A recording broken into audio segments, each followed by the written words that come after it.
What's going on, everybody? This is AJ, your host of the Bluetogreenpodcast. On today's episode, I sat down with a Mr. Danny Guevara.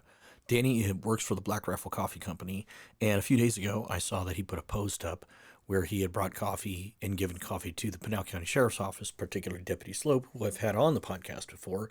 So I just reached out to him over Instagram and started chit-chatting with him back and forth, come to find out he's a military veteran. He runs his own podcast, co-hosts his own podcast called Infinite Grit, and with another gentleman who's also a military veteran. He works for the Black Rifle Coffee Company, where he attends and plans events, hosts events and donations and all that type of stuff. And just a really good dude doing really, really good things, not only for the company he works for, but, just to help people, again, with his own podcast. And everything that he says in this particular podcast, that he did not come on as a representative of Black Rifle. Just want to make sure we make that clear.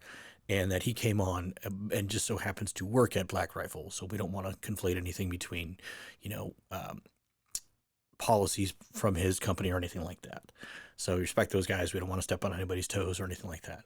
So on this episode, we just had an open conversation and chit-chatted about mental health, our pasts, what's happened in our lives, what led us to where we are today, grit and what it means to him, and the lack thereof it in this society today, and just had an open conversation.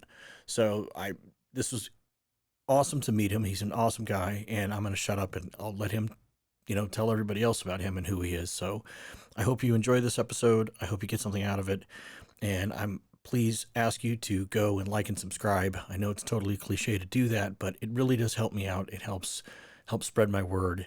And again, I'm just trying to get better for everybody here that listens, trying to bring you better content and trying to get better myself. So thank you very much, everyone, for tuning in. I hope you learned something, and take care. All right, he threw some things out of the car right there. He's throwing some things out the passenger side there along the wall, the slow lane wall. 619, he's throwing dope out the window. We got bills and marijuana coming out. 619, I copy bills and marijuana coming out of the window at 2328. Mr. Danny Guevara, hello, sir. How are you? Good. How are you? Good. We're live recording and all that good stuff. Maybe you just want to introduce yourself a little bit, and then we'll just jump into the conversation. Yeah, of course. So my name's Danny Guevara. I do a myriad of things, actually, as we talked about when we met a couple days ago. I work for Black Rifle Coffee during the day. I am the Arizona Events and Donations Coordinator, so I do everything from in-store events such as Coffee with the Cop, because we are obviously focused towards veterans, first responders, current service members, and also like our medical personnel. So I do all that. I plan events outside the store. I'm trying to create some stuff between different agencies and what Black Rifle does as far as showing and highlighting the work they do. Okay. But also showing our support for them. Very cool. I do a podcast also. Check it out. Infinite Grit Podcast. It's on YouTube and Spotify. Infinite Grit. Yes. Gotcha. In Infinite Grit, we focused on just mostly like mental health, resiliency, mindset focus, because our demographic are people who want to join the military, people who are currently in or have gotten out. And people understand that you could be the most physically fit specimen in the world. In order for you to be successful in anything, you have to have it here. Right. The mind is the strongest muscle we got. So we focus on that. Now, you are a veteran as well. Yes, that's correct. Okay. Where'd you serve in? I was in the Army National Guard. Okay. I did 5 years in. 3.5 of those years were actually active duty and recruiting for the Army National Guard. It was a heck of a career. I thought I was gonna, throw the curtain over my parents' eyes, and I was like, yeah, I'm just gonna join the Guard. Like, don't worry, I'm not gonna go anywhere. Thinking I was going to Afghanistan because the unit was supposed to deploy. Gotcha. Not understanding the fact that the military makes their own schedules, and they may say one thing, and until you're on the bird in country, like you don't know what's going on. Right. Yeah. So I enlisted in the Guard, and as soon as I got out of basic training, I was an infantryman. I got picked up to recruiting because I had a recruiter that was like, you fit the profile of what we need. I was 18 years old, physically fit. I was always like focused, and I just had that cut. You've got that. See someone in uniform, you're like, that's the guy, right?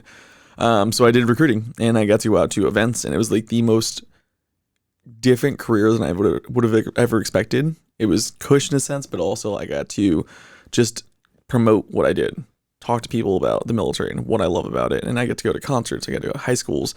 I went from being a shy kid that no one would ever have known that I would exist to someone who is not afraid to talk to anyone and go out there and meet anyone, which is pretty sweet. That's a direct into the role that you have now with Black Rifle Coffee. Exactly. Like there's no way, if I was looking back, 15 years ago before I enlisted, seeing where I'm at now, I'd be like, there's no way. I think I'd figure I'd still be in a line unit. I thought I'd be on active duty, and I would just be with one of the Joes doing my thing there. And now where I'm at, Black Rifle, it's great seeing what I get to do because of the history I've had at the military. I did marketing events for them, and I got to do some amazing things. And I had a budget of, anywhere from $250,000 to $500,000, which in the grand scheme of things for the military is nothing, but for a state operation was huge. We had game trucks, we had rock walls, we had access to all the recruiters. I mean, any event that you could see military recruiters at, I was usually the one behind it, actually planning it out. Oh, nice. Very cool. Yeah, and then all the ads and promotional items and all that good stuff too. Was that here in Arizona? That was correct, yeah. Okay. So are you native Arizonan? No, I'm actually from New York originally. Oh, okay. Yeah, so I've lived out here almost 20 years now. 2005 will be 20 years. Gotcha. 25, I should say. I moved out here because my family at the time, my stepdad wanted to change of pace. He ended up getting a promotion for his company. He worked for Deloitte, and moved the whole family out here. I was a freshman in high school, and it was a huge big change. move. Yeah. That's from New York to Arizona. I can't even imagine. And it was like, I remember when we moved, August 28th, just because I remember it was the first day of school there. And it was rainy, it was dreary, it was cold. I was wearing a hoodie and jeans. And I remember like getting on the plane. I'm like, oh man, I'm going to miss this. And then I landed in Phoenix like 9 o'clock at night. And I remember the doors opening up and just the heat. Because it's monsoon season. Yeah. So I'm like, what the hell is this? I'm wearing jeans and a hoodie. I'm like, why is it so hot here? Welcome to the sauna or to the freaking convection oven. Seriously. And then like, I remember like just hearing the crickets and the sounds. It was just totally different compared to New York. Nice. And, did the thing in high school. I went to Bash High School down in Chandler. So we were like the 3rd or 4th graduating class for that high school. So you graduated in like 09? 09. Gotcha. Yep. My math worked there. Look at that, right? You're a young pup, though. Yeah, I'm a little younger side for sure. But, hey, 30s is the new 20s. Okay, there you go. Right? You're doing good. I feel closer to my deathbed than I do to my young age. So mentally, I still feel like I'm a moronic 16-year-old, though. But yeah, that's the most important part. I meet a lot of people that are in their 70s that are still like running around in their 40s, active, doing their thing. And, when it comes down to every single one of them, it's always up here. And that's what we speak about in our podcast, right? It's always the mind. And along the lines of the term grit. Yes. The term grit has it's been studied. And what does it take for the people who, in the special operations units in the military, the top academics, the top everybody, the ones who succeed the most have the most grit. And what does that word grit mean to you guys? To you? To me personally, honestly, just it's a toughness. You think I compare it to like I think of like sandpaper, right? There's a grit to it. Right, you have to have some type of mental toughness to it. That's my whole thought process in it. Like there's got to be a mental toughness, and your brain is infinite, and the two of them going together. Like you'll always have that toughness as long as you know how to use it, how to refine it, and going from there. I think that a lot of society's issues that we're having today are the fact that these people are not doing anything. Yeah, they're not making forward progress, whether it's in their own values or whatever the case is, their own goals. They're not doing anything. They have no toughness. They have no resilience. They've never been tried in adversity. Oh yeah, 100%. Like I think the biggest thing nowadays is that there isn't mental toughness. People are coddled. People are carried for everything they do, and they have to have an award. They have to have this. They have to have that. And it's one of those things that because they don't go through toughness or adversity or anything like that. They are weaker, unfortunately. And because of that, people are sensitive and they fall apart and whatever else. Like no one is successful. They're not pushing to get success because they're just weak. Yeah. And it's all in the mind. All in the mind. I don't know how to bridge this gap or make the difference in the dichotomy between the two. There's nothing wrong with being sensitive. Of course. And there's nothing wrong with being in touch with your feelings and all that. Yes. But at the same time, you have to have the mental toughness. And I see a lot of, now in my day-to-day life, I don't see it, and what I'm going to refer to as is, you see the mental meltdowns and all that type of stuff. But I see a lot of it online. You see a lot of it in the news. You see a lot of all that type of stuff. Oh, yeah. And I think it's just people that they're either at their wits' end and they don't know what to do, right, or they've never been tried in adversity. Yeah. They've never had pressure put on them for really anything. Yeah. And it just seems like those people are the ones that just crumble and fall apart the fastest. 100%. And like you can totally tell whether it be online or even in person, people who whether they're going to strive and be successful under stressful situations or if they're going to crumble. Yeah. Like even basic conversations you have with them. I spoke to someone this weekend about some tough things going on in their lives, and just going on about some of those things that they were not doing well in and whatever else, and just asking some critical questions. the way they shut down. Yeah. They may have been tough in certain situations, whatever else, but literally the way I was asking certain questions that were tougher on them, but it wasn't all that difficult. The way they shut down shows, okay, cool. You don't have the mental toughness to move forward. They're either completely resistant to what you want to say because they don't want to hear it, or again, they've just never had pressure put up against them. Exactly, right. And that's the sad thing. A lot of people come that way, you know, and there's nothing wrong. I think that the strongest people out there in a situation like that, if they don't know the answer, if they don't want to answer, whatever else, for whatever reason, you can still come back with a reply saying, I can't, or whatever else. You know what I mean? Like, it's the, you know, people admitting fault or people admitting they don't know or whatever it is, like, that's still okay. Right. People are too afraid to show it. That shows more strength, and something that I think that you and I have a similar mission.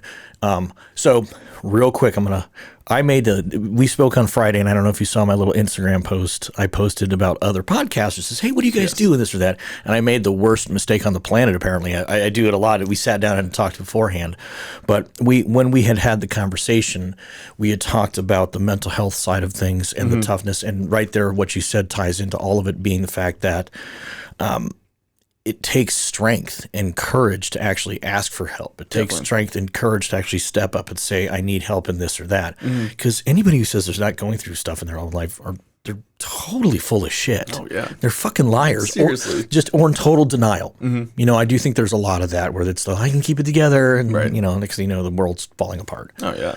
I mean, the strongest guys out there, whether it be Rogan, Goggins, any of those guys, right? Like, they portray this image, but it's not that they're portraying this image and they want to show they're perfect. It's because they're going through their own shit. Yeah. They just know how to say, hey, you know what? I've got this going on. I know how to work through it. I know how to push it to the side or figure out how to heal from it, however you want to word it. Those guys just know what they're doing in that sense. That's all it is. And I'm a Jocko disciple. I love, we all follow all the same type people and all that. And the thing is, though, too, is that they make a plan. Yes. They make a plan no matter who it is. I mean, Goggins' plan is stupid and insane, and I mean that out of, you know, like, no. I also, like, I have a total excuse. I just coming off of back surgery and all that, so I'm not to that level. Right. But those guys make a plan, and then they execute. No matter how big the plan is, no matter how small the plan is, they still take forward steps and forward progress. Yeah. And I've learned a lot from just watching all of those people, especially on, like, you know, just getting out there and just continuing and making connections and all that type of stuff. So yeah. The thing I wanted to say is that you have a mission and you want to help people. You know what I mean? And then especially on the Infinite Grit side of the house with your guys' podcast. It seems to me that the people that I've met who want to do the most good have gone through the most adversity. Yeah, I can totally agree with that. Like, you'll see it in videos and TikTok, Instagram, all those things. But also it's true, because I think what it comes down to is that you know what pain feels like. You've seen it. You've gone through it, and you want to only have people not have to deal with that. Yep. And it's unfortunately a thing that we all go through in some way, shape, or form. And one thing I'm also noticing is that you have to in order to be successful, because just like, again, people being coddled, if they don't ever see pain, adversity, whatever else, they're never going to be successful. Ever. Yeah. In anything. They're going to whine and complain the entire way through. And again, we can be sensitive to people's needs, and we can give them help and whatever, you know, to get them forward progress, but they have to take those steps to make the forward progress. 100%. You know, and that's important. You know, I would never, looking back and talking to different people and thinking about what my future's going to look like if I have children, guess what? They're going to go through some shit. Oh, yeah. And I want them to. Oh, yeah. They need totally. it. Yeah. And in the stuff I've been through in my life, it may not seem major to certain people, but it sure as shit affected me in the ways that suck. So, did you learn anything from those things, though? I think so. I mean, that's I think I just tell people, I'm like the kid who knows the stove's hot, but I have to touch it. Right. I have to touch it. Right. And maybe I don't touch it just once. I touch it a couple times. Right. But is it still hot? I just burned my fingers. It's still hot. It doesn't look as red as it did before. Maybe I should try it one more time, right? I'm definitely that guy to do that. But, you know, there are definitely a lot of life lessons. And honestly, even since we last spoke this last week, certain things have changed my life. And I'm like, oh, you know what? Because of past lessons, I was able to adapt and overcome it very fast or very quickly compared to what I've been in the past. And it's important, because whether that be career change, mistakes we make in life, like we talked about, right? Which I'm completely open to talking about in my past, or relationships or whatever. every one of those things, depending on where you're at or how important it is, or where you rank it as far as the value, has its own significance, and they will hurt at times, whether it's someone doing it to you, losing a job, you screwing up, whatever else. And we have to figure out a way to adapt and overcome it. Just like Gunny Highway said, it's just one of those things, Improvise, adapt, and overcome. Exactly. And it is, I look back into my past, and my biggest mistakes were absolutely positively the most life-changing events in my life, I would say almost always for the good. Yeah. There are things that I obviously regret, but I try not to dwell on them, and I try not to just sit there and, what if, I think we all do that naturally. Oh yeah. But at the same time, again, it's the just looking forward to something like, sitting down and having conversations with people is what I love to do. And this is what I'm trying to grow and trying to get more of a message out there regarding that and regarding the mental health side of things too. So that's huge, and then also just it's a heavy, heavy topic to talk about, though, all the time. 100%. You know what I mean? Right. But everybody's going through something. Yeah. Well, and I think the way to make it less heavy is that you have to show the outcomes of it, the positives. Valid point. Right. Valid point. Like no matter, again, everyone, it's relatable to everyone. That's why mental health, I think it's good. It's becoming more, people are being more open about it, because everyone goes through it in some way, shape, or form. But it's the wins afterwards that are really the most important part, because we're all going to suck. We're all going to, go through those times where we're, whether it be the military, you're getting shot at, whatever else, or you're going through a breakup, you get laid off because the economy sucks, whatever else. Everyone goes through all those things, but guess what? The end journey, just like when you go on a hike, the end of the hike is the most important thing. That's why you did it. Yep. Right? It's you're the end of your life when you look back, you're like, oh, I raised these kids, I built this company, I did this, I did that, whatever it is. It's the end that's the most important. And that's what people really want to see when it comes to the mental health topic. It's, yes, that sucks. Oh my God, you've gone through this. How were you able to overcome it? And whoa, you ended here. That's fantastic. That's phenomenal. I think that's often overlooked. Yeah. I think that there's a lot of focus on taking the forward steps and then going through the process, but not what does the end journey look like? Yeah. And what does success look like? Success is different for everybody. I think that's a very often overlooked thing that you just brought up there. Yeah.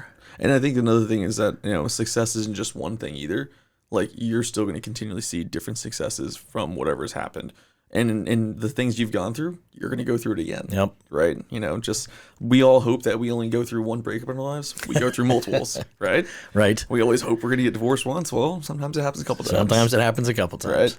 Right. And same thing, jobs, career, whatever else. Like, sometimes it happens, and maybe in different ways. Maybe it's harder, easier, whatever else. But it's, again, you're going to go through it. Cool. This is what it's going to look like at the end of it. Let's push forward. The only ones that I hope I don't do again are the self-sabotage type ones, though.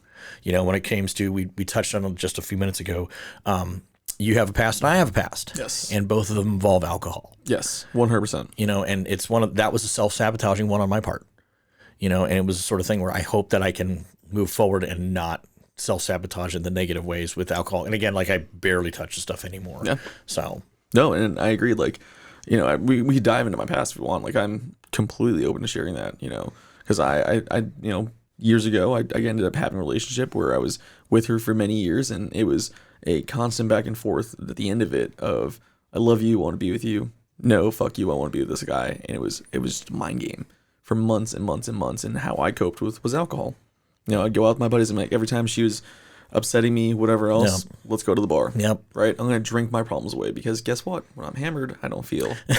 Right? It's a great numbing agent. It is. Yep. Right? And until the next day when you're awake and you're like, oh God, I did this. I made the stupid mistake. Or even if you didn't make a mistake, you still didn't cope with it. Right. You're just pushed it off to the side. Now you have to deal with it even more. I did that for a long time. And unfortunately, I drove myself to a point where I got myself arrested. I got myself in trouble, and I threw away my career. Yep. I had a great career going on. I was in the Guard. I was promoted to sergeant that week. I was going to get my 5. I was going to move from marketing and events to just being a straight recruiter, which financially made more sense for me. And everything was going really well for me, my personal side, my professional life, I should say.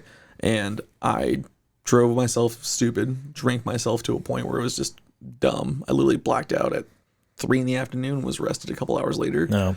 At 5 p.m, 6 p.m. on a Sunday. Like, that's not healthy. And Arizona takes, unfortunately, that charge very seriously. Very seriously. And with great reason. Right. You know, because of the death fatalities we have here in Arizona. I mean, I have plenty of friends who are police officers and a handful who are state troopers, and they know DUIs are a huge leading cause of death. Absolutely. 100%. If there's an accident after midnight, it's most likely DUI involved. Yeah, right. And that's just one of those things. I got myself in a car, started driving, trying to go home. But, you know, when you're under the influence, you have no idea what the hell you're doing. Right. You're on autopilot to a certain extent. Right. Oh, totally. And looking back at this, you know, now over almost 10 years later, actually it is 10 years, looking back on it, I look at the path I was taking. I'm like, I was on autopilot trying to get home. Just didn't know how to get there. Right. And I got myself into an accident, continued to drive. And the lady called the police on, and I don't blame her. She called the cops, right? And they're looking for me. And as the police officer was trying to stop me, pulled in front of my vehicle, gave me commands to get out of my car, and blacked out me, hit the front of his car, backed up, and tried to drive away. Ah, yeah. Yeah. It's going to be a problem. It's a huge problem, right? You know, and that's one of those things. Anyone that knows me knows that I'm pro law enforcement. I was in the military, right? I had plenty of friends who were police officers. And I being someone who's in the military and that type of person, that mindset, whatever else, was a rule follower. Right. The last thing I wanted to do was ever hurt anyone. And it was a moment of weakness, which is, again, my fault. I'll totally own that. But it had some consequences. And I had to go through all that. You know, I lost my career. I ended up having to pay thousands, I think like upwards of $40,000, $50,000 and everything at the end of the day. Which at 23 or 22 is not easy to do. That's a lot of money. It was a lot of money, right? So I ended up spending, you know, almost $50,000 on everything at the end of the day. I had to do some jail time. And I lost who I was as a person. It took me years for me to come out of that because there were times where I was just like, what's the point? Right. What is the point? I literally have given everything up. And it was hard. But you know what? After talking to people about it, you know, reaching out, having friends there and whatever else, I was able to slowly but surely build myself up because I was like, I want to come out of this. I can't let this ruin my life. I can't. You know, there's more to it than that. I'm still young. I'm only at the time 22 years old. You could let it ruin your life. Yeah. And you could sit there and blame it for the rest of your life, but that would serve no purpose, and just you would hold the anger and the bitter and the hostility inside of you. Exactly. And that's something I never wanted to do. You know, I wanted to move forward with it. And it took many years, and eventually I started building myself a successful career at the company I was at, which is now my competitor. Right? I worked for Starbucks, and I was building a really successful career. And I overcame that, and I started continually growing and growing and growing. You know, and still never really looked at alcohol as the reason as to why I had those problems. Okay, understood. Right. So you hadn't had that self-realization yet. No. You thought the relationship was the reason. Yes. I gotcha. And I think that was a huge part of it, but also the coping wasn't healthy. Right. And I still drank and did whatever else. I still partied and did whatever. And it finally got to a point where I'm like, again, going through life changes, doing my thing, trying to pursue different avenues and career paths. And as I'm going through it, just drinking in a healthy manner, going out friends, whatever else, nothing negative around that. But it's the abuse of it and drinking too much. And again, another DUI. And this time it was when I had everything lined up for myself, but I was trying and shooting for another goal for myself. I was trying to pursue law enforcement. You were just doing a fantastic job at self-sabotage. Yep. Been there, done that. Yep. Gotcha. And that's just one of those things. I was looking at this career. I was super excited. Did everything right as far as like Ubering out, getting a ride home, all that stuff. And guess what? It still got me. Do you think that the first incident occurred, do you think that it should have rose to the level of being released from the Guard? Or I'm going to ask, was that the reason we were released from the Guard? Yes, that's correct. So in that note, though, do you think there should have been rehabilitation?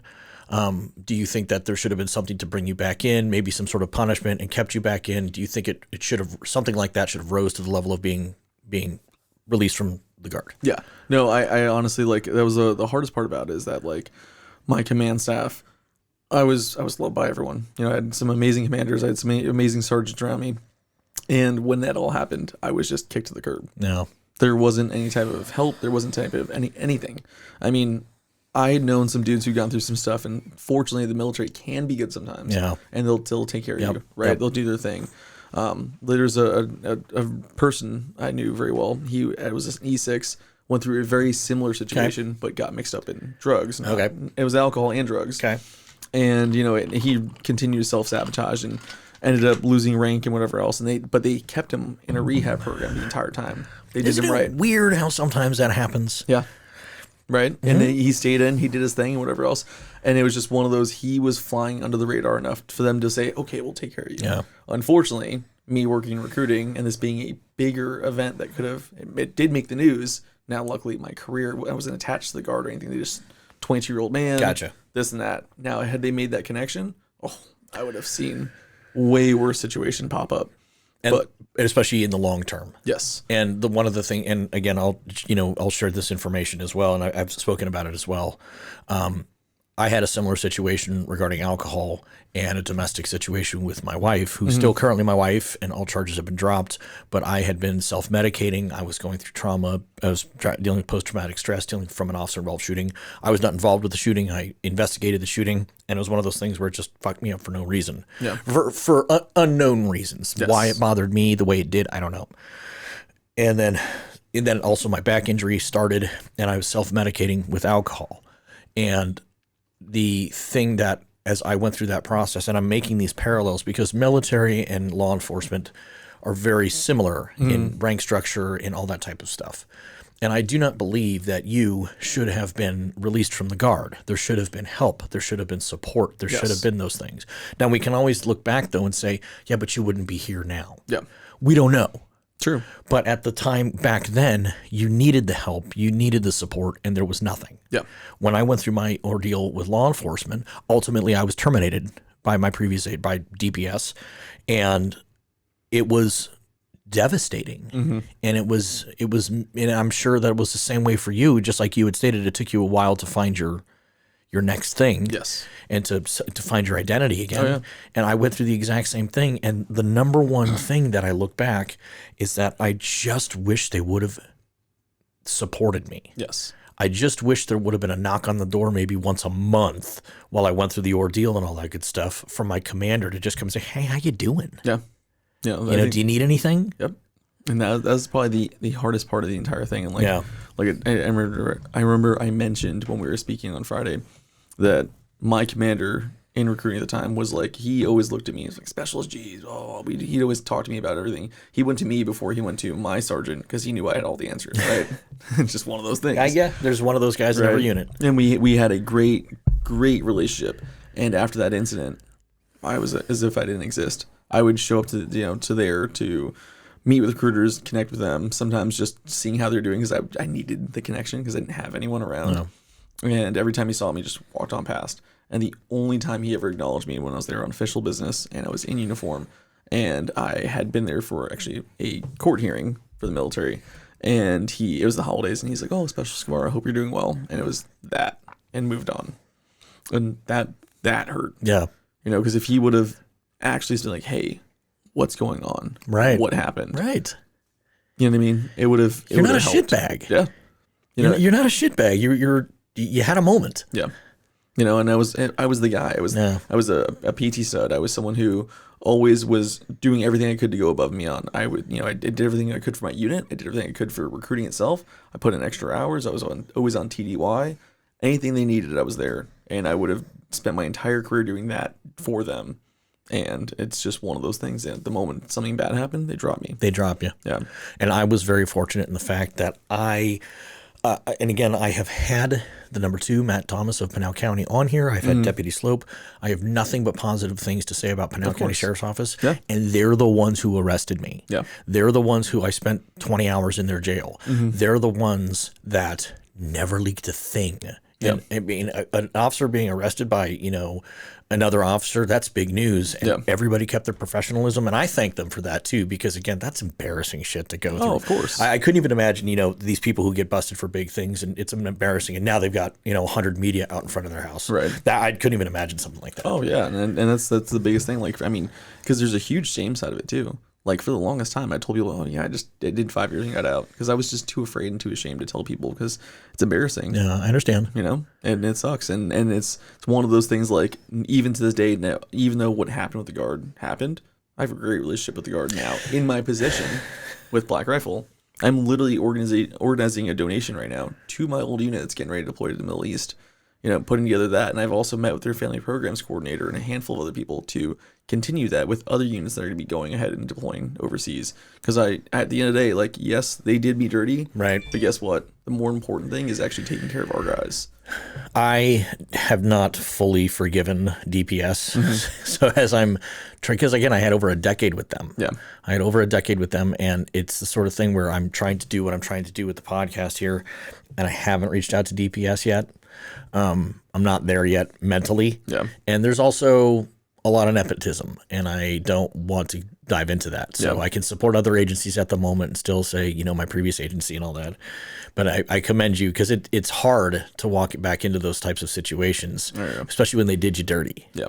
Like I said, part of it's, I know I made my mistake. Right. I did. Right. I will fully play it and just pay the price for what I did. I think the most important thing, though, is that there wasn't support. That was my biggest thing. Yeah. There were certain individuals who I'm still close to, who were there, and they watched out just like they would check out any of their Joes. And I still have great relationships with them. Those guys, those are true leaders, true soldiers. And that's the one thing I talked about, going on a sidebar. Leadership is a huge thing the military preaches, but sometimes drops the ball very heavily on. And every organization can be like that. Agreed. Yeah. Very much agreed. You're a good leader. Can make or break a unit going through hard times and everything else. And just like you had stated, there was one person that I continued to have a relationship with DPS. And when everybody was told not to talk with me, that particular person was like, yeah, exactly. Fuck off. Yep.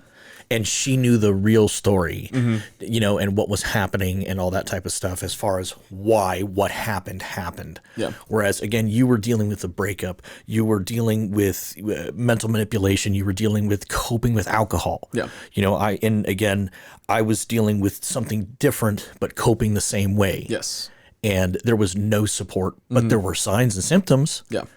And I know for a fact that and again, hindsight's 20/20. I'm not blaming anybody. I'm not angry at anybody, but yeah, it's the sort of thing where I wish the terms that we are family would stick even through the tough times. Yes. So that's why I still have a little bit of angst and all that type of stuff. Oh yeah.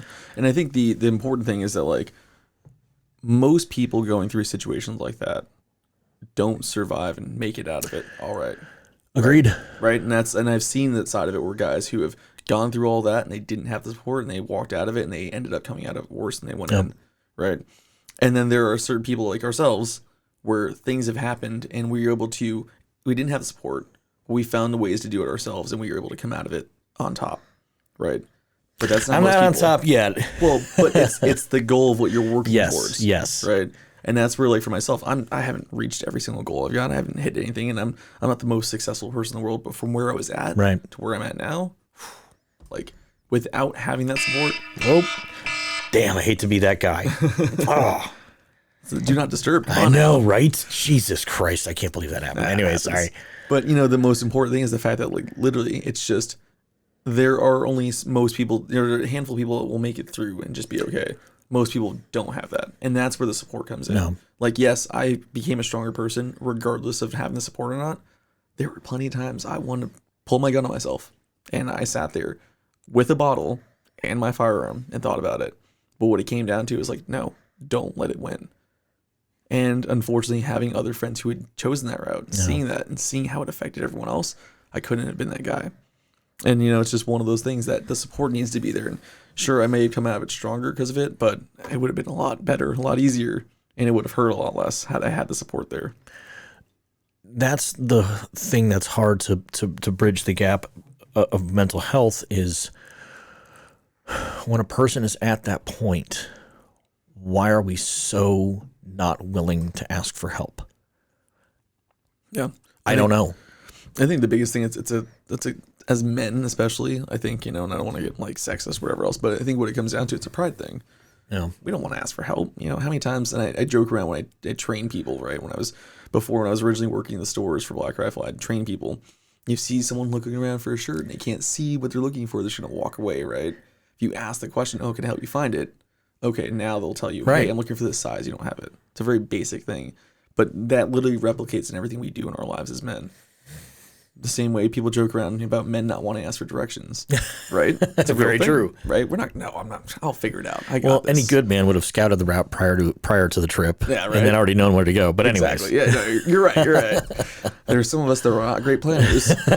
I'm just kidding. Oh no, dude, I'm the same way. Yeah, but it's just one of those things that if we feel like we're asking for help, we're admitting defeat, or we're losing some type of pride by doing so. And I think that's the most important thing. And like, we have to understand, we have to be vulnerable. We have to be okay with asking for help, because if we don't, we're never going to get the help we need, and we're just going to continue to go around in circles over and over again, trying to accomplish whatever goal it is, until we either stumble into it or we just decide there's no way we're going to accomplish this. I also think that there's a lot of people who don't know that they're spiraling. Yes. And I will stand up and say that that's me. That was me. And I will stand up and say that you were younger when you went through what you went through. Yes. So therefore, a lot of that just had to do with maturity. Yeah. And a lot of that just had to do with the fact that you had, like, when I look back at the responsibility that I went into military at 21, so I was a little bit older when I went in, and then I started law enforcement, did my 4 years, and then got out. And I just think about how much responsibility I had at 21 in the military. That's a huge burden to bear. Yeah. And they do a great job of teaching you how to do your job, but they don't teach you how to deal with anything else. No. They don't teach you how to deal with the mental aspects of it. Now, and again, I will never ever speak for anybody that went to combat or anything like that. I've never experienced any of that. But just, the military culture and all that, they're great at teaching you that. Yeah. But not how to process it. And I think that there have been some strides. There's been some growth and all that, and they're trying to get better at it. Okay. But what it comes down to at the end of the day, there still isn't really the support. The reason it's gotten better is because some politician has said we need to do better, we need to do this, and a very basic outline of what we should do is put in place. So they give you a 30-minute class, an hour class, and this is how you seek the help, this is what you should be doing, here's a PowerPoint, blah blah. We check that box. Right. And I think that's what it is. There are better resources than there have been. They're getting there, but it's still never going to be what people really need. Right. Because it's unfortunately, I hate to say it, it's just too big of a problem to really be able to diagnose and actually fix, because there's so many aspects of it, and everyone has mental health traumas from so many reasons. Amen. Yeah. And anyone, or especially service members, like, you have people who just don't know how to cope with the life of just being in the military. Right. Because, doesn't matter what branch of service it is, when you go through your basic training, you're literally breaking an individual down from an everyday civilian to now, cool, you're going to follow a schedule. You'll be at the right time, the right place, in the right uniform every single day. You're going to take an order. You're going to follow that order. And that's it. That's it. And if you've never done that before, that's a huge mind game. Oh, yeah. Right. And then there's, on top of that, there's deployments. There's being away from family. There's just the long hours and how that can be stressful enough. Right. I mean, every part of it. I do believe that it's a single young man's game, and I'm not saying young man and excluding women. That's not what I'm saying. I'm just the term. It's there. I'm not trying to be a dictator, but nobody should be married in the military, because it just ruins families. And I'm obviously saying this with some jest and just being funny, but it is the most difficult thing for military. Yeah. And again, I never deployed. I spent long periods of time just in training away. Yeah. And then when my ex and I were together, she moved out to where, but yeah, the constant bouncing around and no stability, and military housing is shit. Oh yeah. I think out of every military couple I've known, there have only been 2 or 3 that I can think of off the top of my head that have actually made it from beginning to end without divorce. Like, honestly. And everyone else, at least 1, 2 divorces, maybe stayed single the whole time, but heartbreak after heartbreak after heartbreak. Because it's not easy. And any of those military couples that made it, God bless them. Yeah. They are the most hardcore women in the world. Because they are spouses, I should say. Men or women, right? The majority is men in the military. Yeah. And I mean, for me, being an infantry guy, most people I worked with were men. Well, yeah. Yeah, right. How many, do you have any idea how many women have even completed that course? Honestly, nowadays, I know it's more than Is it more? You'd think, but honestly, I don't know. I have numbers on that. Gotcha. But it's not very high. No. Just statistically speaking. Yeah, they were talking about women in the infantry when I got out, but it didn't even happen until a couple of years later. I think 2015, 2016. Gotcha. But yeah, I mean, it's just one of those things, that is not easy. You're right. No. It is definitely a single man's game. Doesn't matter who you are, because it's the crazy life, it's the deployments, it's the separation, and some people don't know how to deal with that separation. Being away. As a service member, we don't think about it because we're gone. We're doing our thing. We have no choice but to be where we're at. But as a spouse, being at home, wondering if your person's okay, being lonely and having all these outside influences, like for someone to make it through that, that's amazing.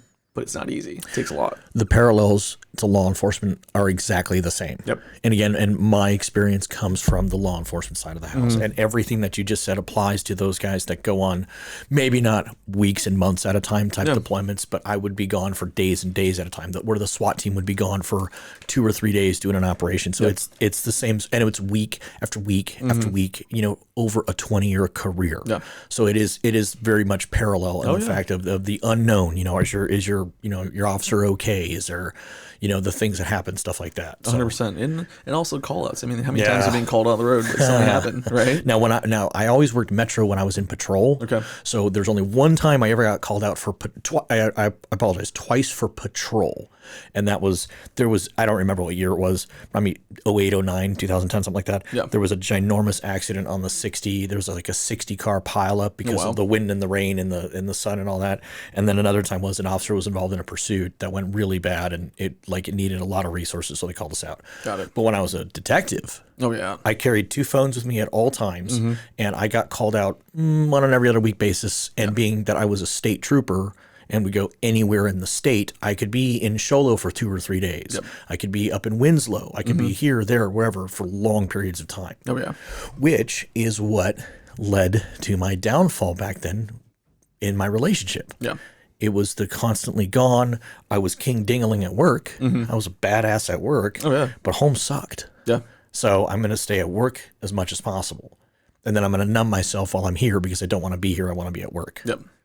No, I get that, right? I totally get that side of it, and that's the thing, it's choosing to go to those vices and it's taking the easy way by numbing ourselves, and that's looking back on it, I'm like, wow, why couldn't I have seen earlier that I was just only hurting myself and killing myself? A lot of it has to do with maturity. Yeah. Your friends are probably doing the same thing. Oh, it's the friend group. It takes something special to be able to break out of that. Yeah.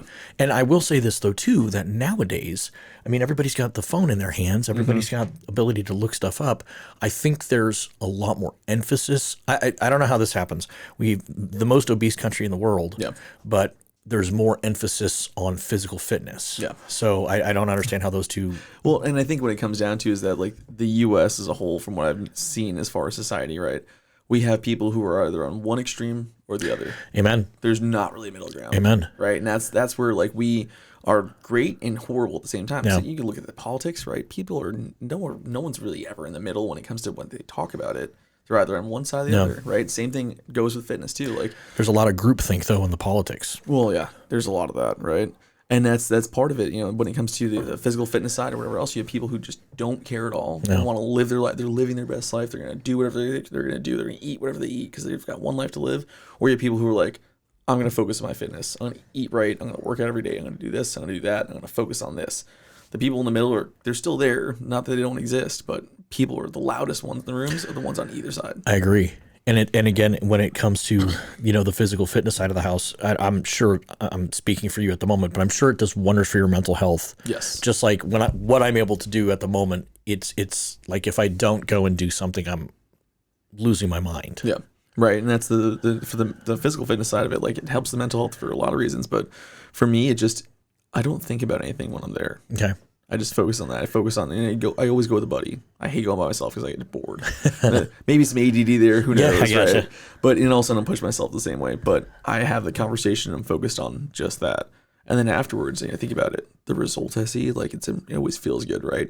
And obviously leaving the gym, you're stressed, you're fatigued, right? Physically, sometimes mentally, depending on what you're doing, right? And it's like you can't think about anything else, right? It's a way to help cope. And then, from a physiological standpoint, there's obviously the chemicals you're released and everything else. But the physical fitness side of it, that helps tremendously for the mental health for a lot, and then at the end of it, you gain more confidence, you become stronger, you become a better person in a sense because you're focused on yourself more than anything else, and you recover quicker. Yes. With everything. It's the old adage of what you just said, you're a better person for yourself. It's the whole sort of thing where you can't help somebody else if you're not helping yourself first. It's the oxygen mask drops down from the plane. Who do you put it on first? You put it on yourself first, then you help your buddy out. Oh, yeah. I mean, don't get me wrong, helping people does help. Yes. But again, you do have to, if you're pouring from an empty bucket, whatever metaphor you want to use or whatever the case is if you don't have anything to give, you're not going to be that useful. Exactly. You have got to work on yourself. You've got to get your mental health in order. It doesn't matter what it is. And even just acknowledging the fact that you have an issue sometimes is just beneficial in and of itself. It's the first step. That's literally, Totally. that's it. I've got a problem. Cool. Yeah. Let's figure it out. Let's create a plan. Like you said, let's come up with a plan. And now we can go from there and kind of figure it out from there. And I'm the whole infinite grit thing in the physical fitness side of the house, and it's just like I have never taken. I worked out back in the day just to look big and all that type of stuff. But now in my, the oldest I've ever been, I take my health the most seriously now. Yeah. I've cut out the most junk. I've cut out the most everything. I'm trying to eat as clean as possible. I'm trying to stay active and moving in ways that I can. I can't do it the same way I did it 20 years ago. Yeah.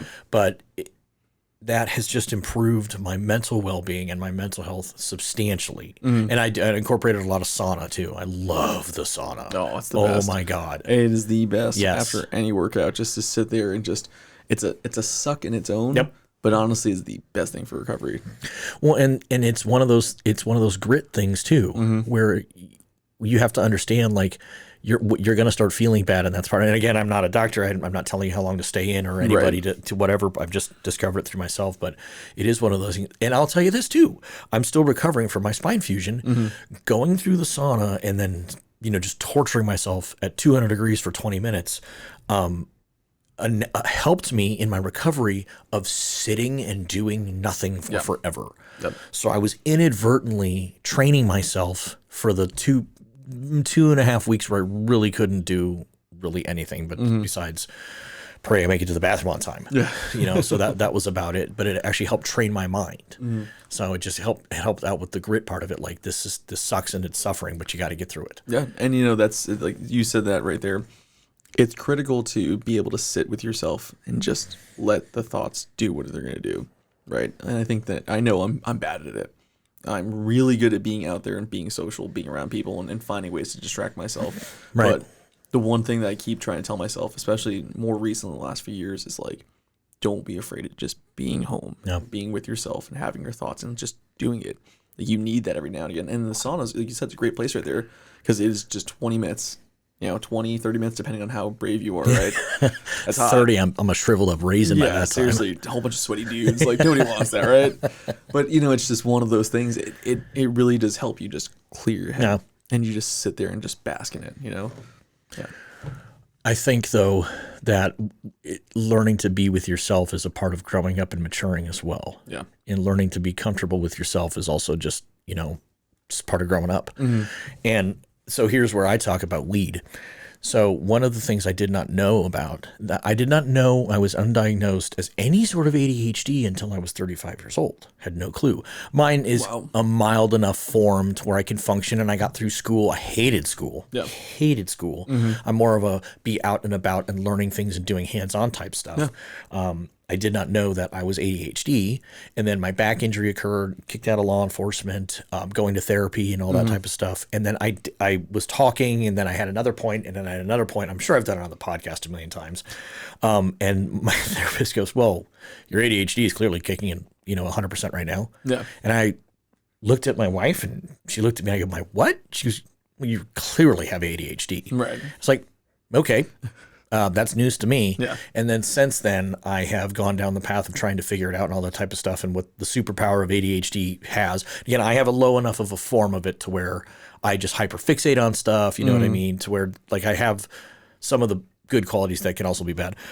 But where I was going with that is the fact my ADHD just kicked in. No, where I was going with that is the fact that I started using cannabis for my back pain. And it was like it was like having been, having terrible, terrible vision for your entire life. And then you finally put on glasses and you can see everything clearly. Right. And I was like, this is really strange. Yeah. Like I'm actually holding, it gave me empathy. So where I'm actually listening to conversations and then feeling the emotion, and it puts me more in the present and in the moment. Got it. So, and again, I smoked a little bit back when I was a teenager and all that, but nothing serious. Yeah. And so now I use it with an intention and purpose and for clarity. And again, not getting bombed out of my brain and, sitting down and smoking a whole ounce or anything like that. No, just using it for medication, using it with an intention and purpose. And I could not believe how it's allowed me to connect with my emotions.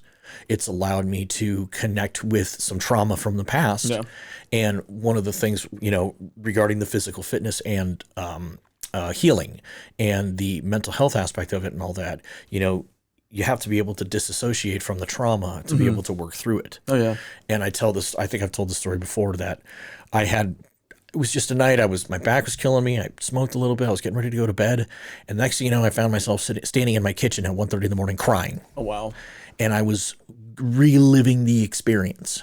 And I was like, what the fuck is happening right now? What is this? Right? Like, I'm crying and then I'm thinking about it and all that good stuff. Yeah. And then my brain just kind of told me to sit down and shut up. And I just kind of sat there for about 20, 30 minutes and just kind of let the emotions run through and everything. And it allowed me at the moment to disassociate from the trauma that I had experienced and then to look at every individual step of what had occurred. And it really created some healing. So it really, really, really created some healing. I don't know why that just stopped. It really, really, really created some healing. Yeah. So it really helped with my mental health at that aspect. That's awesome. So, yeah, and I've had a few more moments like that. Sorry, my camera distracted me for half a second. It really created some moments, though, where it's given me clarity on some things. Yep. And again, when used with intention and purpose and all that type of stuff, and not just sitting around smoking weed and playing video games all night. Oh, yeah, of course. So, that's one of those things, like, I'll preface it with this. I don't use marijuana. Understood. But I see the benefits of it. And this is coming from someone who, if you would have asked me 10 years ago, like marijuana, weed, I'm like, I was totally in line with, like, it's the devil's lettuce. Right? Like, you don't touch that. Like, whatever else. I found out my kid brother, when I was like 19 years old, had like he was dealing like marijuana at the time, right? So he had like a jar. Now looking back, I'm like, oh my God, I screwed this kid over pretty bad, right? But I was like, what is this? And I grabbed it and I went to a dumpster and just tossed it. I don't know what happened as far as like how long it took for him to pay that money back or whatever, but like, goddamn. But back then would never have thought about it. It was like, this is bad. It's illegal. It's this, it's that, whatever else. But being around a lot of people who have used alcohol the wrong way or people who have gone through the medication as far as like narcotics that they were trying to use to help with pain, seeing what they've gone through and then how they decided to use marijuana as an alternative, right? As cannabis as an alternative. That's huge, right? And my whole reason why I don't use it myself is just because I really haven't experienced it enough. I don't like the smell of it personally. Right? Yeah, that's right. All acceptable. It's you. You can do whatever you want. But what it comes down to is I've seen the benefits, and I'm a huge supporter of it because at the end of the day, like when you're not using the bomb, when you're using it for real purposes, I've seen it. I've seen people like I had a buddy of mine who was like, I was taking like 5 pills a day. And I would just be in like the zone. Yep. I couldn't do anything. I was useless. I had no emotions. I was just always on autopilot. I got my job done, sure. Like that was about it. And they're like, but I lost my relationship because I didn't have any emotions. My friends didn't want to be around me. And I was just continually amping myself up and taking more and more meds because I couldn't do it. And then I decided to try. I was just over the pills. I didn't want anything to do with it. I was seeing where I was going with it. And they decided they wanted to go ahead and start using marijuana. And they're like, it is the best thing for me. Yeah. Like pain. He's like, I can sit there and I can not have to worry about taking narcotics. I'm not in pain. I'm able to actually relax. He had back surgery, right? And he's like, I'm able to relax. I'm able to actually enjoy myself and not being in pain. Yep. If I want to go out on my dirt bike, if I want to go out and do something, I don't have to worry about myself hating my life the next day because I'm in pain. Either I choose to take a narcotic that I don't want to take, or I can sit there and actually smoke and actually enjoy myself and relax. Huge benefits right there. Absolutely. And then there's not the hangover. There's not anything long-term effects. And from what we've seen and anything I've read, marijuana isn't that hurtful in any way, shape, or form. It's not. Yeah. And again, you're coming from someone who arrested people for it and stripped people of their rights. Yeah. And, it's the sort of thing where when I look back at it, I'm going to quote Bill Murray here. Mm-hmm. The most dangerous thing about marijuana is getting caught with it. Yeah. It's the sort of thing where well, first and foremost, we create in our own body the same components, molecular components, as what the cannabis plant has. We create endocannabinoids. The cannabis plant has cannabinoids. So when you're smoking it, when you drink alcohol, the feeling and effects you're getting are poison. It's poisoning your brain. That's all it's doing. And again, I'm not anti-alcohol. Yeah. I don't touch it anymore.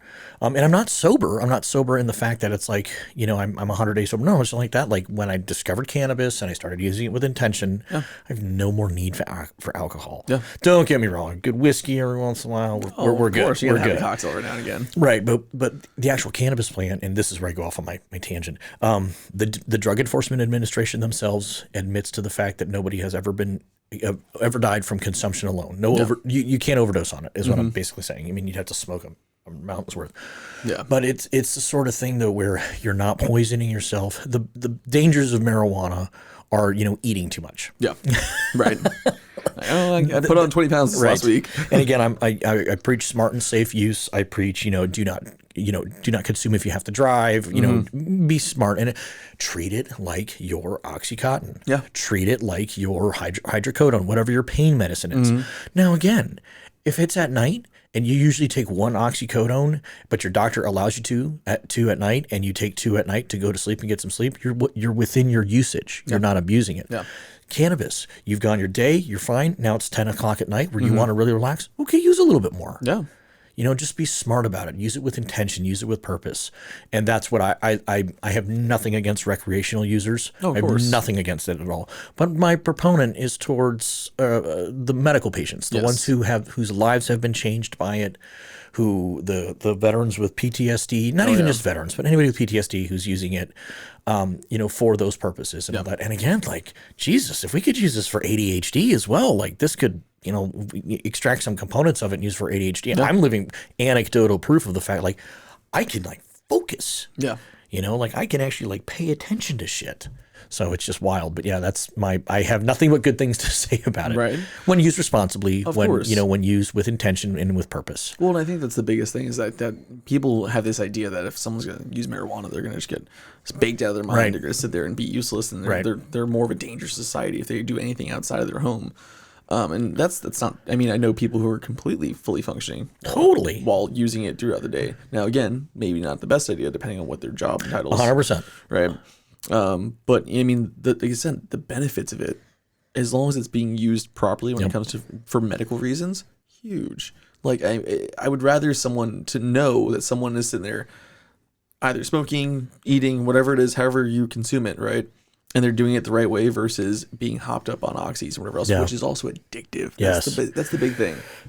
Like, we are dealing with a fucking fentanyl crisis. Huge. We are dealing with it's incomprehensible, and I don't want to get into politics or anything like that, but it is incomprehensible that we continue to allow so much to be funneled in. Yep.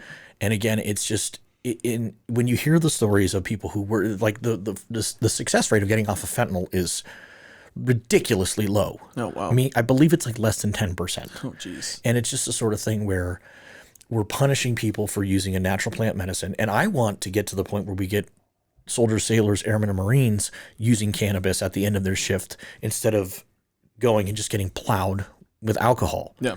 I mean, alcohol is ingrained by pretty much, by that's what I'm looking for here, by tradition. Mm-hmm. In every military function. Oh yeah, that's where I picked it up. I mean, that's exactly it. I mean, my God, you know exactly what it's like. Yeah. And then same in law enforcement. Any off-duty thing, any off-duty party, alcohol's it's a part of the culture. Yeah, if you're not drinking, you're bitch. Yeah, that's exactly it. Yep. Yep. We had the one dude on my squad when I was in law enforcement that was the non-drinker. And he just religious reasons, a super nice guy. Yeah. He was always our DD, which was nice. Right. But at the same time, it was to get shit-faced drunk on every opportunity. Oh, yeah. Not to just have a beer and hang out in the backyard. We were going out and fucking drinking. Oh, yeah. I think one of the all-time drunkest I've ever been in my, ever was literally at a party with all military guys. It was a Christmas party. I remember showing up. I was going to pop in, have, a couple of drinks and leave and go whatever else. I ended up getting plastered because there were 3 dudes who just got back from Afghanistan, and the entire thing there was just guys challenging each other. Oh, what's the regulation on this? Oh, you don't know, drink. Oh, what's this? Drink. And it was just a competition. No. And I probably the most drunk I've ever been in my entire life. And it's just that's the culture. That is the culture. It's the culture, and it's what's expected. It's what you do when you're young, and it makes for some cool stories. Don't get me wrong. Like, I'm not laughing because I would like, no, we shouldn't have been to that point. You know what I mean? It should not have gone that far. It just shouldn't, but it did. And it's one of those things where it shouldn't be like that. Yeah. And that's the thing. Like, in my thoughts and my beliefs, the reason why it's so hard for legislation to get passed, for it to be more accepted in a lot of places, right, when it comes down to it, is that there isn't a way to test in the moment.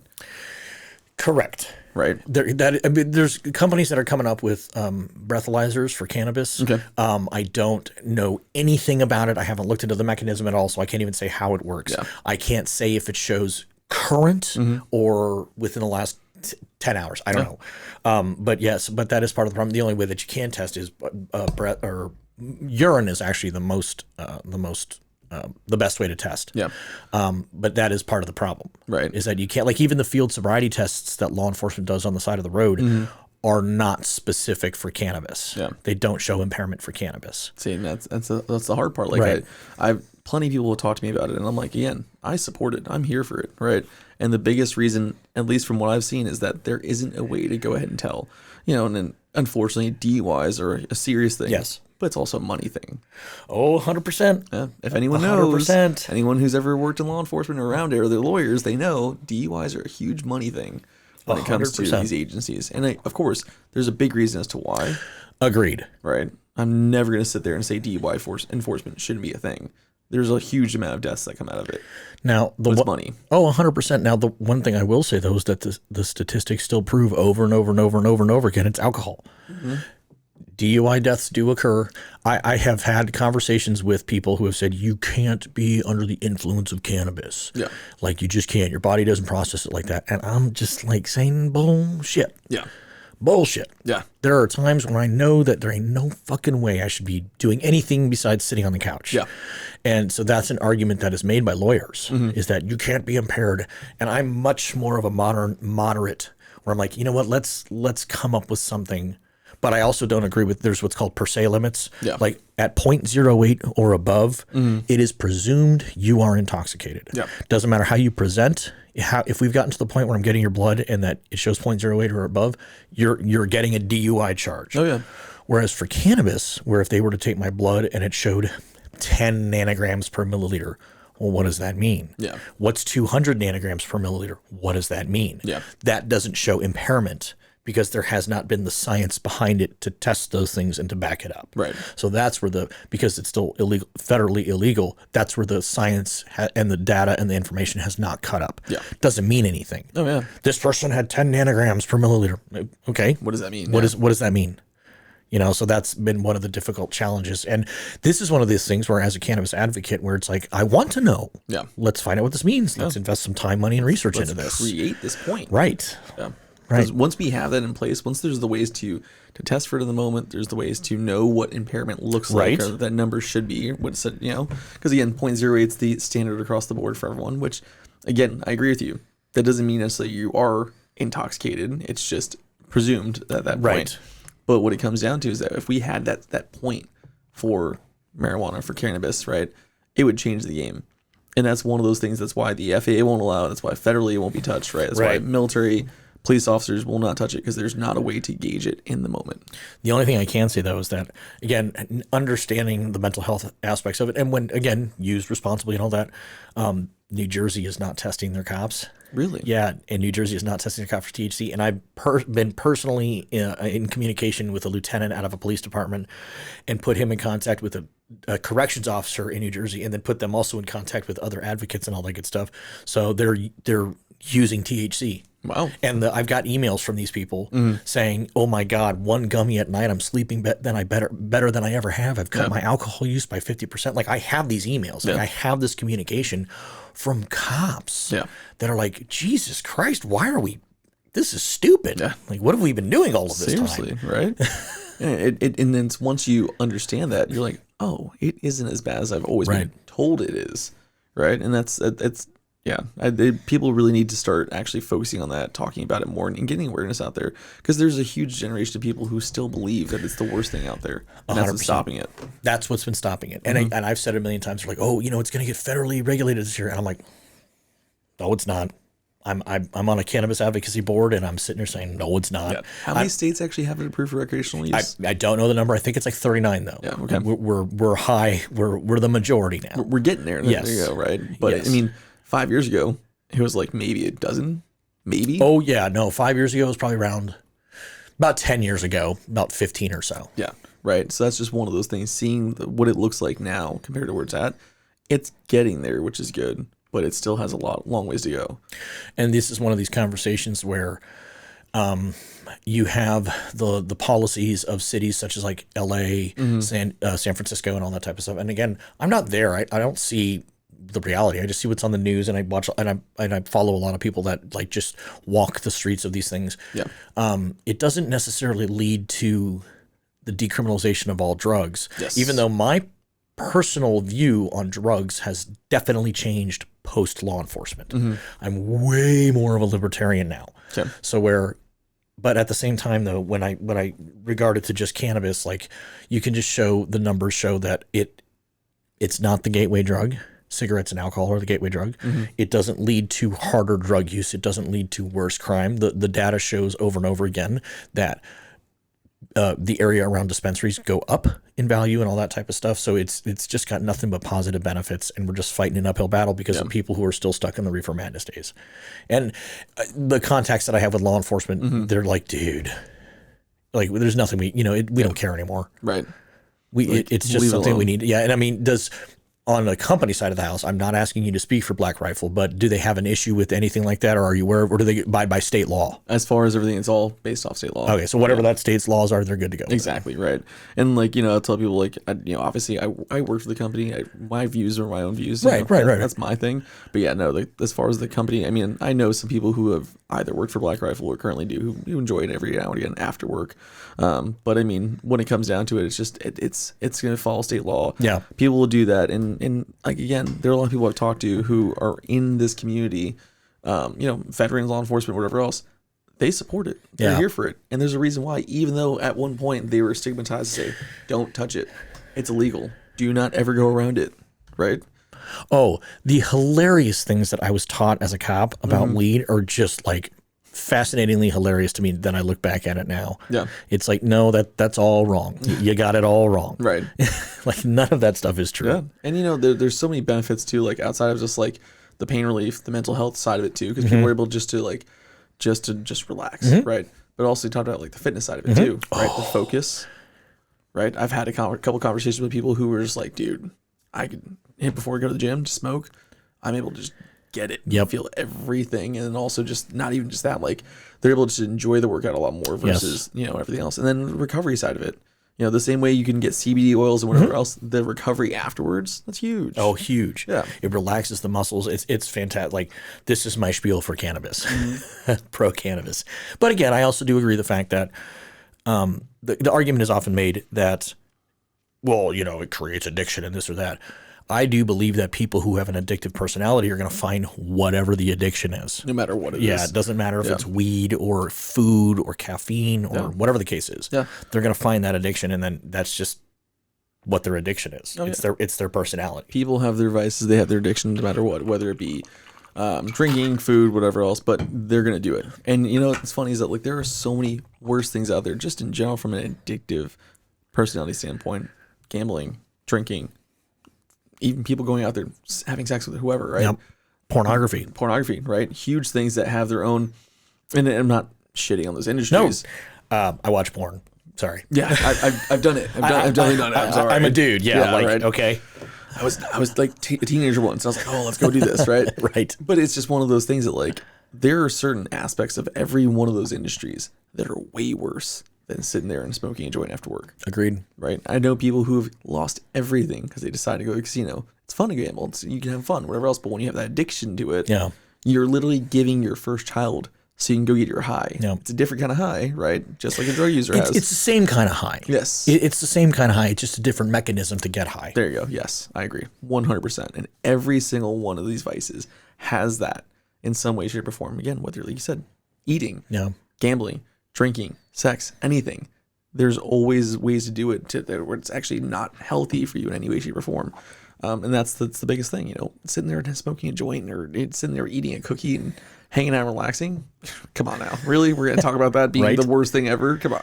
I think on the addiction side of the house, though, too, military, law enforcement, EMS, first responders, your level 1 trauma, ER, hospital, and all that type of stuff. Yep. I think they're addicted to adrenaline. Yo, I was going to say, that's huge because you're right. 100%. You're always around it. 100%. And when you're like trained and accustomed to it, of course you have that addiction to it. When you've got nothing going on, what do?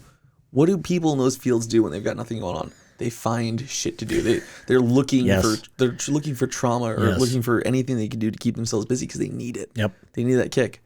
I was never an adrenaline junkie as a kid growing up. Okay. Joined the military. Guess what? Skydiving. Let's go. Right? You want to go start fucking mountain biking down a mountain? You've never done this before? Sure. I'll jump on a bike. Right? Snowboarding.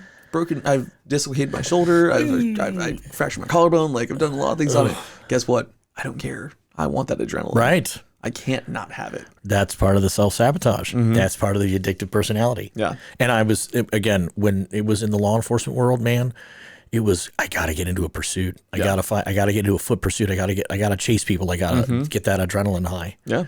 It's, you know. Yeah, because you're trained to live in that type of environment. Yes. It's beneficial for when shit does hit the fan. 100%. Right? You need it. But now you're trained to it. You're used to it. Cool. What do I do when I don't have it? This is what leads to the downfall of a lot of mental health. And I had a gentleman come on the podcast quite a few months ago. His name is Rick Booker. Okay. And he is a retired Scottsdale firefighter. And he, in fact, did commit suicide. He did, in fact, follow through and do it. Yet his fellow firemen found him and brought him back. He was successful in the fact that he was dead and then brought him back. Yeah. And we sat down and talked about it. And it's just the fact that everything in his life had been pushed to such extremes. And I knew Rick 20 plus years ago. We used to ride motorcycles together. Got it. And, you know, the comparison between this and what we're talking about is the fact that it was adrenaline. Yeah. He was the top of his game in firefighting. He was technical rescue. He was the baddest of the bad motorcycle riders on the planet. Like the dude was insane. He was everything full throttle. Yeah. Full throttle on everything. And then it all caught up. Yeah. You know, and he shared his story, and he shared a story on the Andy Stump Clear Hot podcast too. That's awesome. that we talked about as well. So I'm doing a little fanboy right now. No, but Andy's a great guy. Yes. I've met him. He's awesome. Like I'm very fortunate for my connection with Black Rifle That's to awesome. meet people in that community, like Mike Glover, Andy. Eventually I'll meet Matt Best, and that's where I'll fanboy about him. But you know, it's just one of those things that like Well, and his podcast helped me kind of start, like I can start talking to people here about the mental health side of the house and all that. And it was his style that I like and all that. Yeah. I've mimicked his style completely. I totally admit it. But I heard Rick on that. And again, I'd been friends with him for years.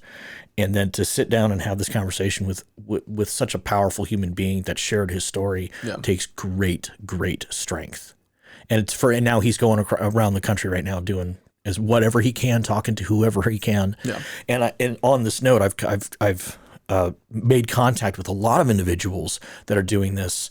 There's another gentleman by the name of Travis Gribble, is my arena on Instagram, and he's got connections with the Andy, and he was on Andy's podcast as well. Awesome. And he was a Mesa police officer, and I've had communication with him. But there's so many people that want to share these stories. Yeah. There's so many people that want to help. There's so many people that want to help the next generation of military, law enforcement, EMS, you know, and all of them regarding their trauma and their PTSD and all that stuff. Oh yeah. Like I said, it's a heavy ass topic, and there's so much to cover. Oh yeah. But it's one of those things that, you know, breaking it down, figuring out what you can focus on, the most important parts of it, and also understanding, like, yes, it's heavy, but again, there's so many positives that come out of it. It needs to be talked about. When I get an email from one person that says, I listened to this and it really helped me out, thank you. Yeah. That's it. Yeah. That's what you're trying to do, is just reach one person at a time and have other people hear the fact that this stuff is normal, this stuff is okay to talk about. Yeah. You know, it's okay to reach out and all that. Oh yeah. You know, and I think one thing that's really important too is like that understanding that it's better for you in certain ways compared to other things out there that are easily accessible. It's completely legal. And again, we talked about the drinking, the way it's like pushed and it's part of the culture.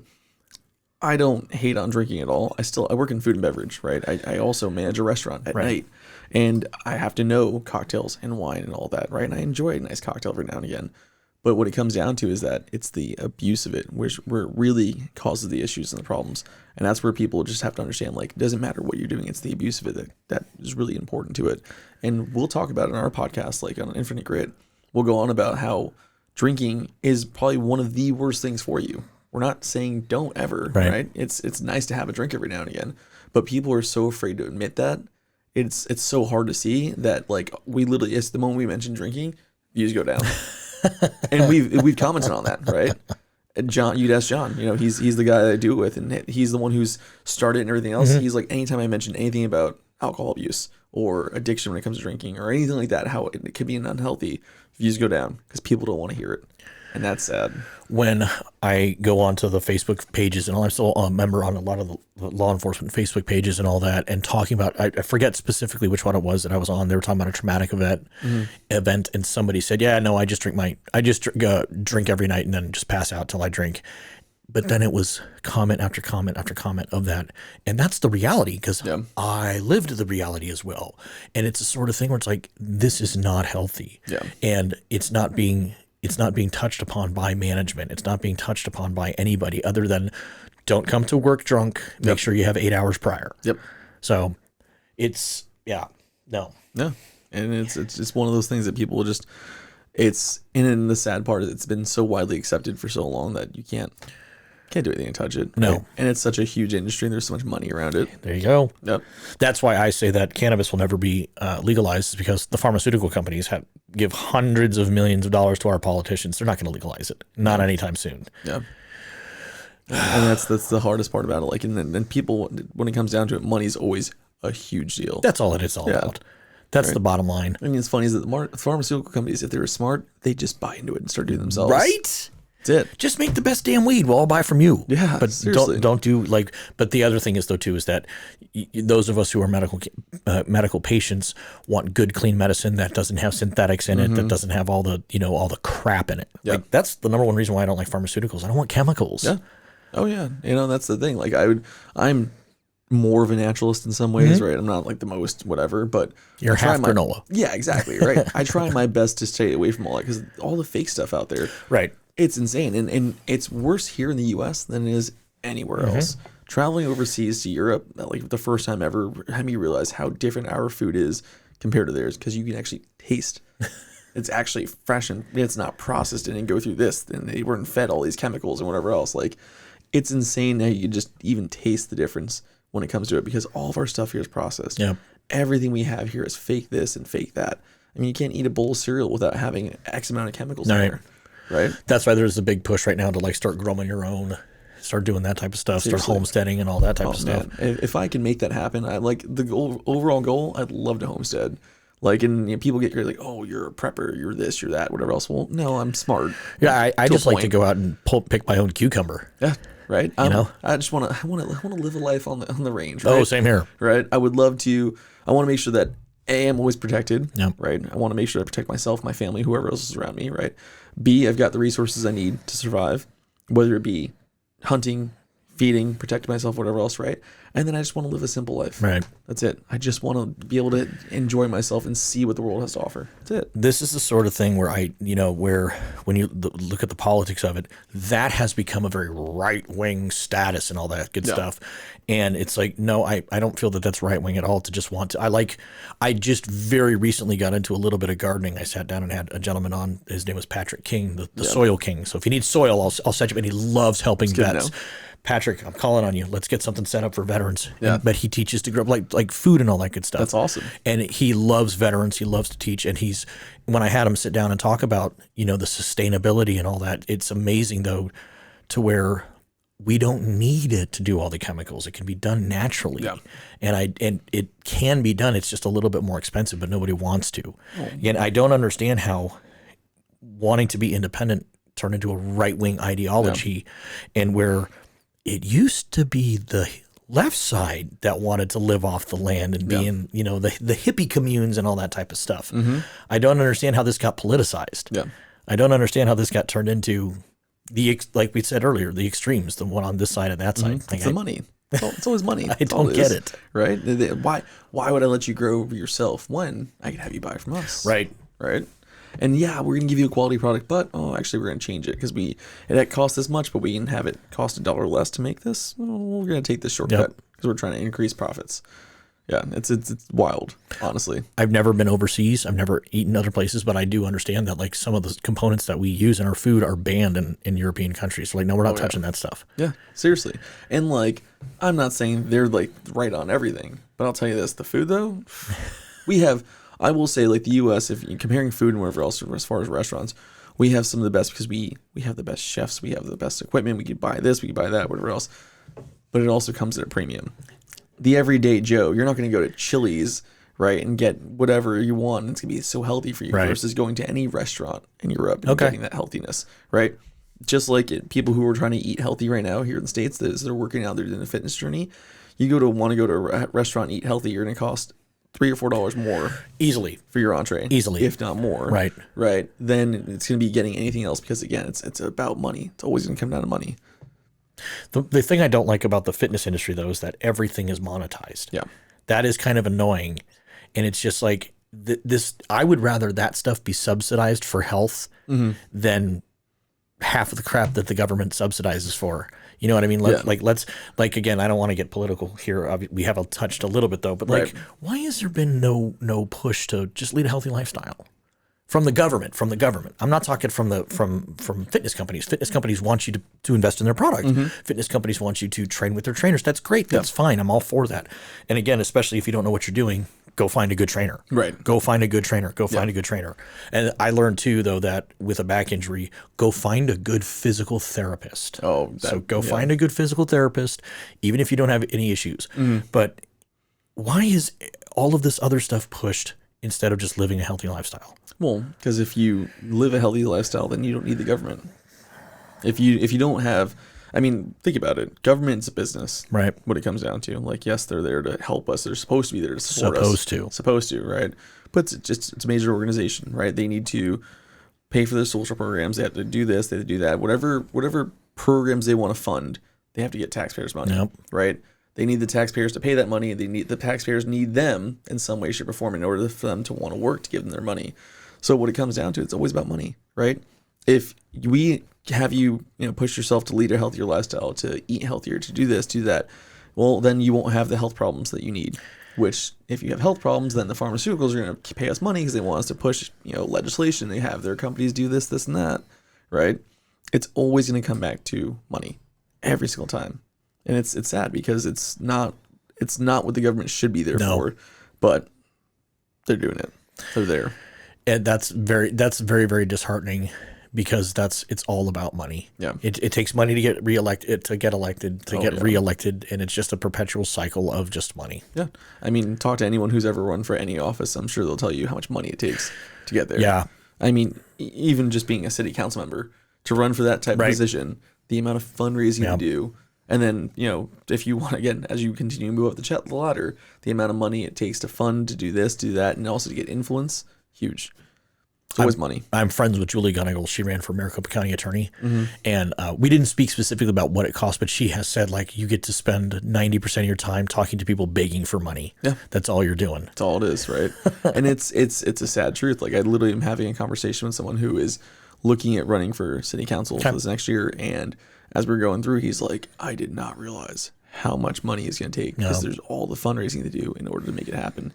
He's like, it's just a city council member position. Like, I didn't realize this would be such a big deal, but that's the truth of it, It's stupid. Yeah, it is. It's a stupid system, unfortunately. And honestly, like politics, it's one of those things you can go on for hours, right? Even if you agree, disagree, whatever else, right? I think a majority of people fall somewhere in the middle, whether they want to admit it or not. Agreed. But their talking points are always going to be on this side or that side every single time because it's who's going to be louder. I do wish that more people would actually get more involved with their local stuff. Yes. As opposed to the 1 or 2 or 10 loud people. You got 1,000 over here that are the moderates, but then the 10, and even just at the local level. And again, I'm in the cannabis advocacy space that I'm in. Yeah. even trying to get members of my own cannabis community involved is difficult. Yeah. It's difficult because it's overwhelming. It's so, and we work at the state level, so we have helped with other little city council things, but working at the state level to get things done for veterans. Yeah. So we're trying to work on things to lower card costs for veterans. The one issue we need to solve though is how do you in fact prove that person is in fact a veteran instead of faking it. So it's even trying to rally people around something that I love and other people who are consumers. It's so goddamn difficult. Getting them to mobilize is so difficult. And I'm not saying because they're lazy stoners. It's not what I'm saying. Yeah, right. I mean, that could potentially be. No, maybe a couple of them, right? No, but that's the sort of thing. It's very hard to mobilize people to take action. And you ask anyone who's in politics, right? They'll tell you the same thing. Like the local community stuff is the most important part, but also the hardest thing to do. Yeah. Like there was a period of time where I can be very politically charged in certain ways. Gotcha. Right? And I'm all about supporting and whatever else to help the candidate go to where they want to go. But I've always preached to anyone, your laws, your rules, whatever else that is going on that affect you immediately are all at the local level. Amen. And when you're so focused on who's president, who's this, and yes, they have a lot of influence and power. I'm not saying they don't. But guess what? They're not the ones who are writing and changing your everyday life. Ask anyone if they can name off 2 or 3 things that have really been affected in their lives, other than the usual of money or this or that, right? But what has truly been affected by who is running the actual country, right? They couldn't tell you. They couldn't tell you. No. They can tell you whatever the talking points are. Yes. So, and again, that goes on both sides. I'm not picking on left, not picking 100%. on right. It's you're going to have both sides that pick at the little picking point. It's they vetoed this bill because blah blah blah blah blah. Well, and then you read further down, it's like no, they actually vetoed it because this piece right here is a shitty piece of legislation. Yeah. And then the left does it to the right does it to the left. It's all the same. It's it's the whole word. The left wing, the right wing's all connected to the same bird. Yeah. But what it comes down to, though, is the people that, if you actually know what affects you every single day are your local politics. Yep. Are especially the state level, Yep. right? County, whatever else, city is one thing, but like really the state level politics are the most important things. I agree. People do not ever think about it. If you want to see there's someone running for, if we're looking at an election for a governor or a different policy or law or whatever else, you're not going to see anyone going door to door knocking on, trying to get people aware of it or to get awareness around it, whatever else, right? But when it comes down to every 4 years, when we have a major election come up, you'll see groups of hundreds of people who are actually going out there knocking door to door, doing this, doing that. Rallies will happen. You'll have thousands, if tens of thousands of people showing up for an event to meet the person who's going to go ahead and speak to them about this major thing that's happening nationally. Has no effect on what they're doing in their day-to-day life. Yeah, it's wild. That's a very valid point. Yeah. And just like anything else, also, if you ever want to make real, true national change, you have to start at the lowest level as possible, right? Because once you get everyone at the lowest level on board, then great. Guess what? You have the natural progression of the national level doing the same thing. Oh, money. Yeah. It all takes money. Always. I wish I had it all. Right? At least enough to just live comfortably. That's it. Agreed. So what are you doing now for Black Rifle? So I do all the donations and events. Okay. Right. Speaking of money. Yeah, speaking of right.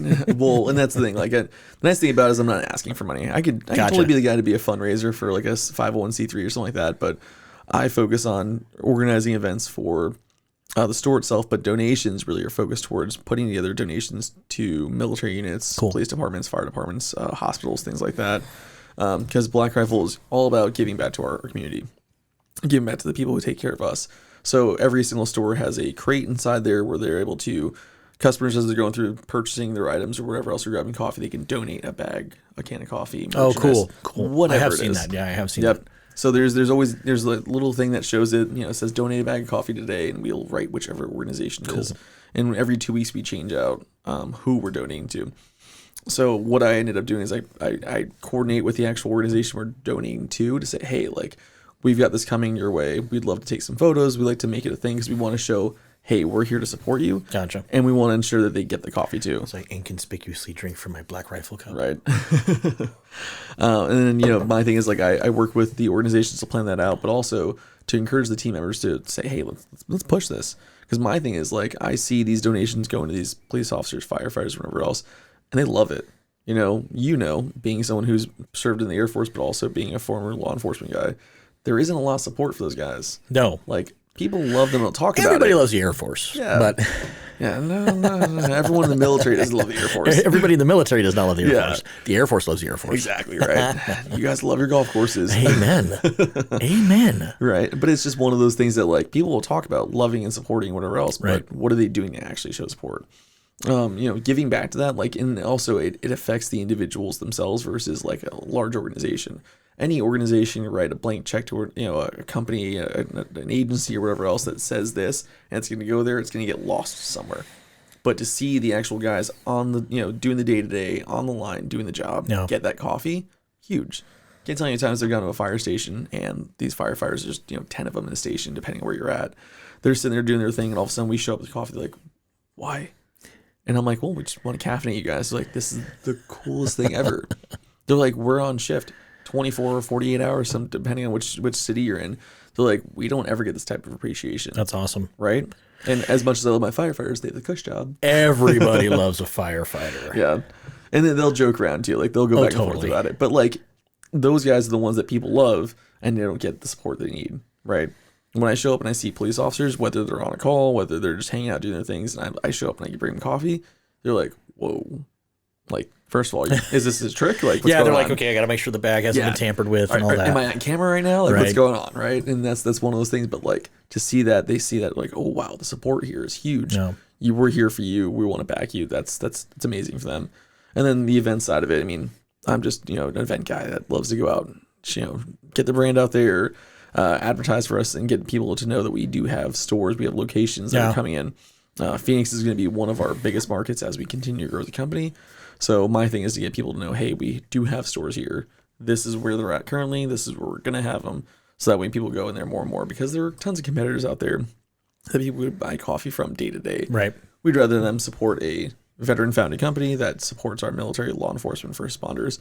And that's critical to me. Like, I'm a coffee person. There's a reason why. Same here. Yeah. Right. 100%. You got your cup right there. I've got mine. And what it comes down to is, like, even if it wasn't the veteran side of it, like, that's the big reason why I love what I do. I'm a coffee person through and through.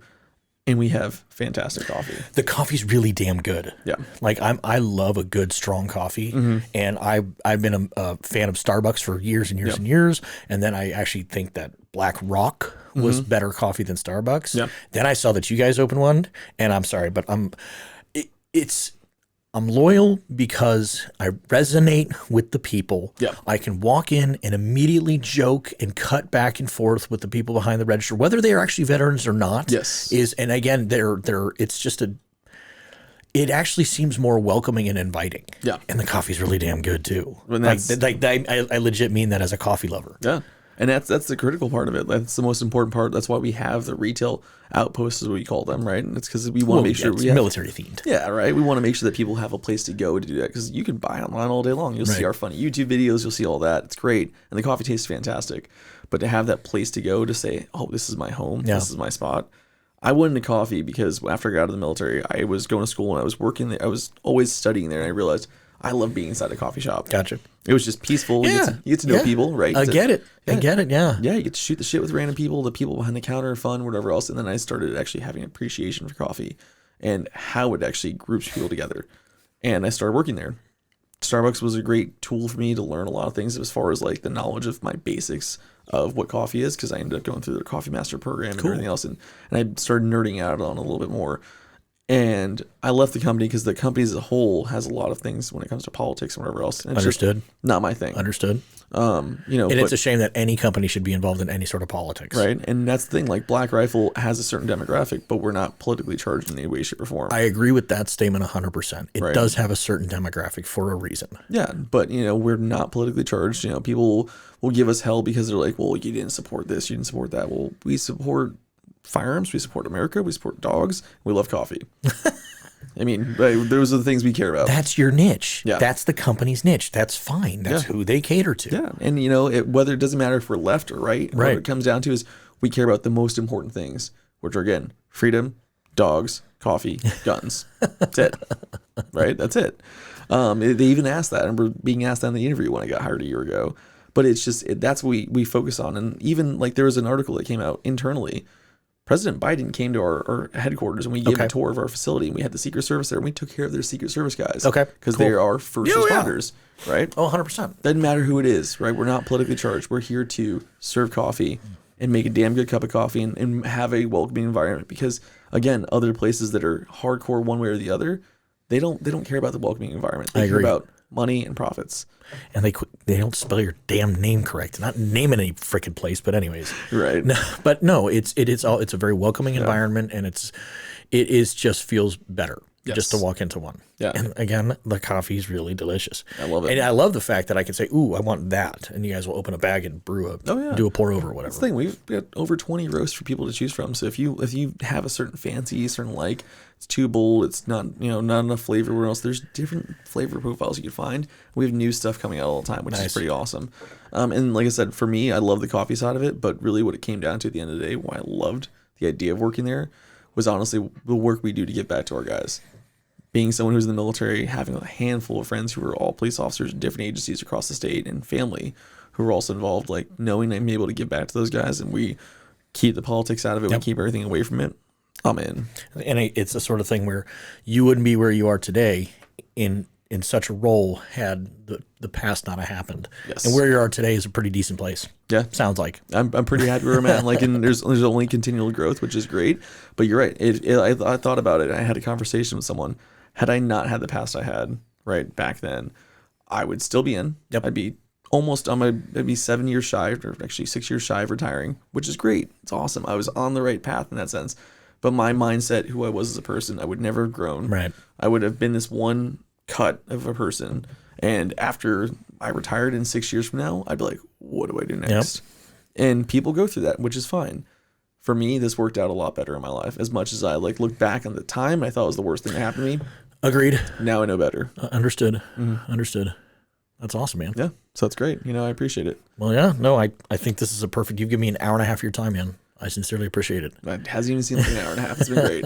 And one thing real quick is that I came into your a friend of mine who grows their own product was having pH issues. So I came into your guys' store. I was like going, hey, can I get your guys' coffee grounds? Okay. So one of your guys saved me all the cold brew coffee grounds to be used in a garden. Yeah. And then another time is that I had a representative from AFMA, the Arizona Fire and Medical Authority, come on, and I came into your guys' store at Power and Ray, and I said, hey, I run a little tiny podcast. I'm going to have a fire official on, and I want to gift them with coffee. And your guys' store essentially, they didn't give me the coffee. They essentially gave me a 50% discount on everything, and it was awesome to get that kind of support through just me, little old me, being like, hey, and then you guys were fully supportive of it. So that was very, very cool. Well, that's the thing we want. Again, if it falls into that category of veteran, first responder, anything along those lines, we're going to do what we can to support it, because that's our mission. That's all we want to do is give back to those guys, that community, I should say. Gotcha. That's very cool. Yeah. Leave us with some words of wisdom. Do better every single day. Don't give up. And I think the biggest thing is that life's tough. It's always tough. Doesn't matter what it is. But you know what? We got to keep going. And the one thing I've always learned is that don't think about the end goal. Just think about the next day. That's it. Just one foot in front of the other. Think about the next day and keep going. Yep. Amen. Yeah. Well, thank you, sir. I greatly appreciate it. Appreciate it. And if anyone's want to check me out, you can find me on Instagram. You can find my link tree at Danny Guevara, GUEVARA.co, or on Instagram at Danny.a.guevara. Very cool. Appreciate it. Thank you, sir. Thank you.